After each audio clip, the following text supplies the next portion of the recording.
All right. Okay. I'm ready. I'm willing.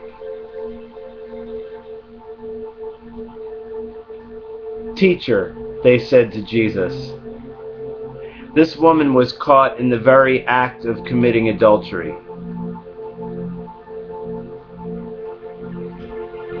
In our law, Moses gave a commandment that such a woman must be stoned to death. Now, what do you say?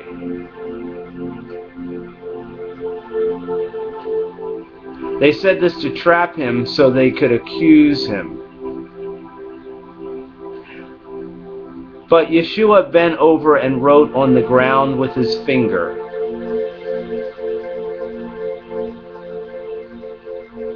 As they stood there asking him questions, he straightened up and said to them, whichever one of you has committed no sin may throw the first stone at her. Then he bent over again and wrote on the ground once more. When they heard this, they all left, one by one, the older ones first. Jesus was left alone with the woman still standing there. He straightened up again and said to her, where are they, woman? Is there no one left to condemn you?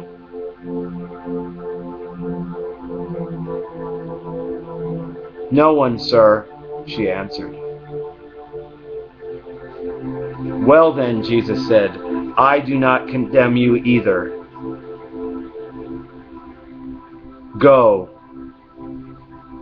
but do not sin again. Sin no more.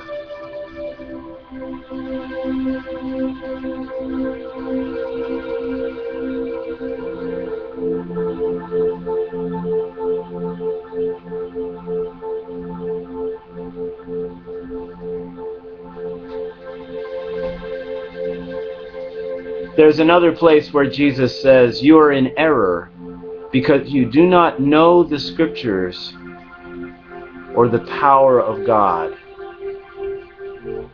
It is written in the season of Jesus' life, in the covenant of Moses, that if a person is caught in the act of adultery, the two peoples, the man and the woman, are to be stood in front of the location where they were together and stoned to death. Both of them. The fact that a man was not dragged in with this woman is a huge and beautiful omissive portion.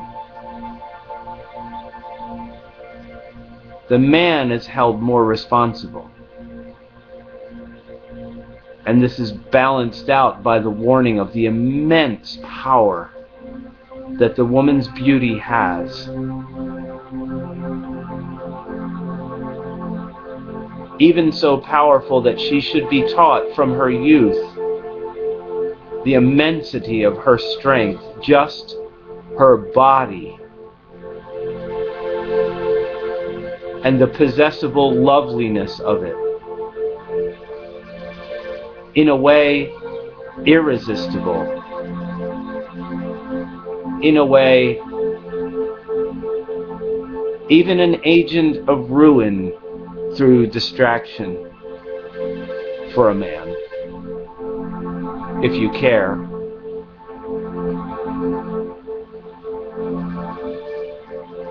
Look at the mercy of God.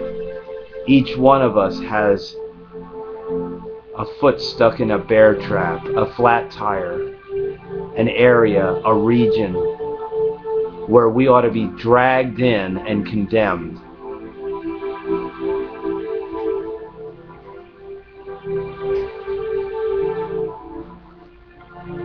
If certain levels of sin would condemn me to death, I would have been dead long ago.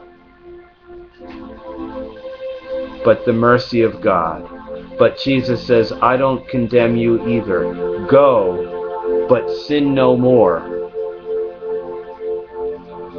or something worse may happen to you than has already happened.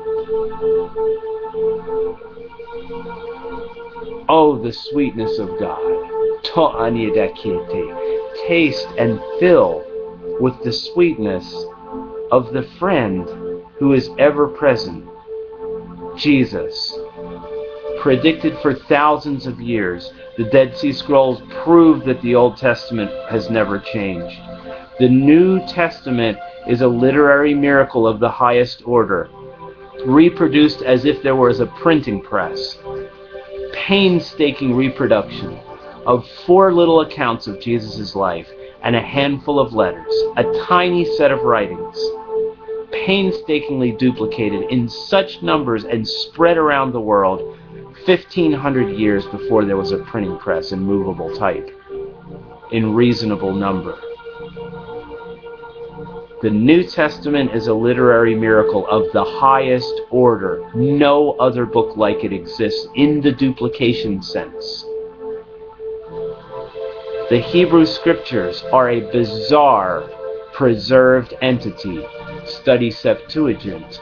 Understand the Isaiah scroll in the shrine of the book and what it means. Jesus of Nazareth is a supernatural visitor of the highest order. He befriends you now. He has been operating with human beings in loving kindness and care from the spirit realm for over 2,000 years. This ragged, worthless human being that speaks these words has seen, through singing and dancing, cancer disappear, blood pressure drop, lifelong sleep disorders bound in by a spirit disappeared, guidance to strange places where people needed encouragement or a word or an understanding. This by Jesus befriending us and pouring His actual Spirit, who energized Him for 3 years to heal entire cities full of people. He was mobbed because he had supernatural powers, not because he was a fancy orator or fine teacher. He showed off with miracles to the ordinary peoples to comfort them that God is real. And he challenged those who proclaimed to be religious with the toughest things, and they went away angry. What would he challenge you with? Please don't die. Receive him. Walk with him. Say, Yeshua, send your Spirit into me now to understand relationship problem, business problem, location problem, for peace of mind. He will flood you with a peaceful tranquility and guidance that is beyond your imagining. And he will call you friend and love your life with you as you go into the most difficult zone. He will love your life with you and give you the words to say.